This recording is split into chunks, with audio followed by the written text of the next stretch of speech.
So why did we not raise VC money is the question. Okay, so a lot of you are working on your companies and you're focused on the end user, the end customer. What's not so popular to say is you as an entrepreneur at this stage of the game, that is not actually those aren't your customers. One of your customers is you need to sell a financial security, a piece of debt or a piece of equity to the investors. Those are actually your first customers, and you need to figure out how to get them enticed. I think long term, so you saw $500 billion a year spent on security. This is not some will say not an investable thesis. Like most VCs are set up to focus on mobile, or we focus on IT infrastructure. But there is not on Sand Hill Road, it says about 700 VCs in the US. Half of them, 700 VCs, they dole out, it's changing a lot, $15 to $25 billion a quarter into startups. 97, 98% of it's in software, okay? So one of the reasons VCs can charge a premium for their capital is their Rolodex and their experience and all that good stuff that can help you build a company. So can someone name me, out of the 700 VCs, which one has not a partner, a firm, that understands hardware, robotics, law enforcement, and security? Who should I call? Who's the subject matter expertise that I should pay a premium for their capital to help? Doesn't exist. So putting a VC in your cap table can be very helpful.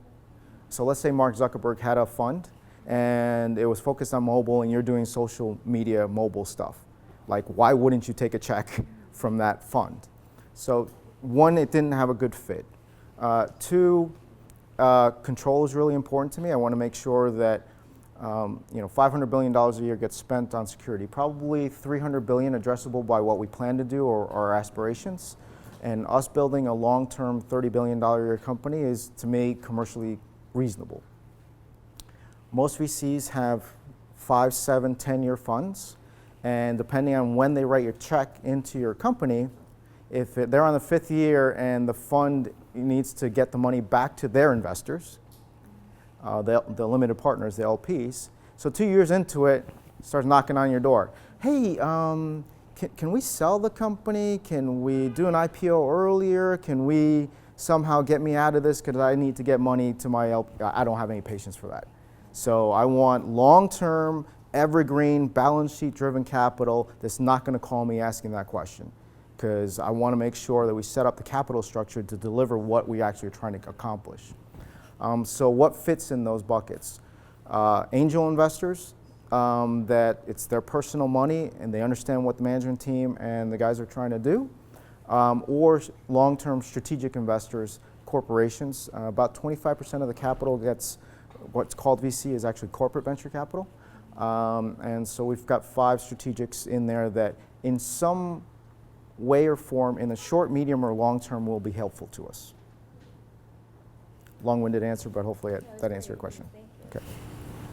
Can you explain a little bit about the story of how you went from, being a CEO, I think, somewhere else, and then wanting to build this? Did you guys have prototypes, or did you guys have a vision and an executable plan, or did you guys, or were you guys working already on the robots before, you started actually trying to get large with investments and you got your venture capital? Okay. Or if you could just explain that story. I'll do a really quick what happened the first 9 months, basically.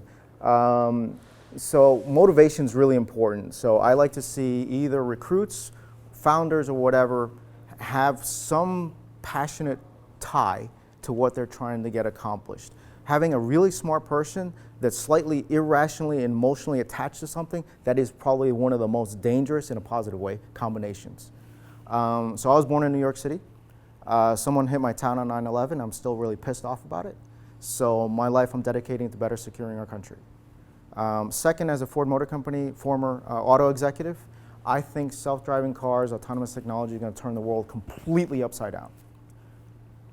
I believe the way that Tesla and Google and Mercedes-Benz and everyone's going about it, it's going to take 5, 10, 15, 20 years to actually commercialize that volume, because there's no regulatory environment, there's no insurance, legal kind of clarifications, and it's going to just take a long path. So I saw a path on how to fix the problem using technology.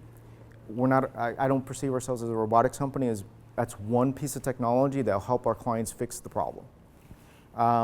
So incorporated the company April of 13. I hired the first 6 or 7 people, and we paid them a grand total of 0 for almost a year. People pulling all-nighters to just try to get this thing done. And for the first 6 months, I tried the traditional VC route. And all the people are like, you're out of your mind. This will never work. There's hardware involved. You're going to need all kinds of money. You'll need $15 million just to build the first prototype. Like, okay. So like most good entrepreneurs is like, okay, well, I'll show you. And then we got our first small check from a CEO of a big company, and was just barely enough money to build the first prototype. We got into the State Farm Insurance Accelerator in Sunnyvale at the Plug and Play Tech Center. Excuse me. And so State Farm paid our rent for 3 or 4 or 5 months. We scrambled with half a dozen of us to go build the first prototype, unveiled it December of 13, won the demo day there, then the media went absolutely nuts, and then the money followed. So it took me 364 days to raise our $1.5 million seed round.